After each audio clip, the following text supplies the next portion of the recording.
Sinuspindi na ng LTO ang lisensya ng bus driver. Nakitang-kita sa video kung paano inararo ang ilang plastic barrier sa EDSA. Ipapadrug test din siya ng LTFRB at nakatutok si Mark Salazar.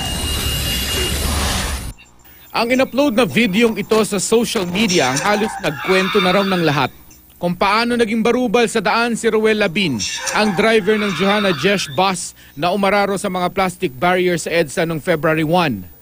Nag-isa si Labin nang paharapin siya sa LTFRB kanina.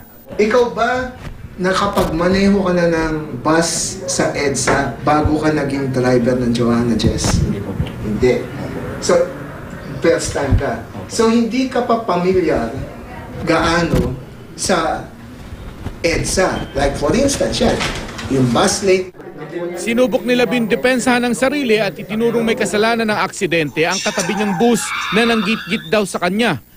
Hindi na naplakahan ng katabi niyang bus at hindi rin ito nakita sa video na ipinost sa social media. Sobrang tuling niya po eh. Pareho kayong matulin eh. Ayaw po, takbo ko lang po yun, 40 to 45. 40. Paano naging 40 yun? Ha? Eh baka naman 40 plus 40, baka 80. Bayad ka magpa-drug test? Bayad po ako sa... Sige, so papadrug test ka. Dumating rin ang operations manager ng Johanna Jesh sa LTFRB para ipagtanggol naman ang proseso nila ng pagpili ng mga driver. Unang-una, iro-road test sila. 2 beses lang iikot ng FTI. After nun, gagawin naman namin, bibigyan namin siya 7 or 10 days para mag-apprentice. Pag-aralan niya yung daan ng EDSA. Apprentice meaning nasa likod lang ng driver? Nasa likod siya ng driver. Pero hindi maitanggi ng Johanna Jesh ang maling inaasal ng kanilang driver kaya sinuspindi na raw nila si Ruel at malamang daw na sibakin na rin sa trabaho. Di dapat huminto siya.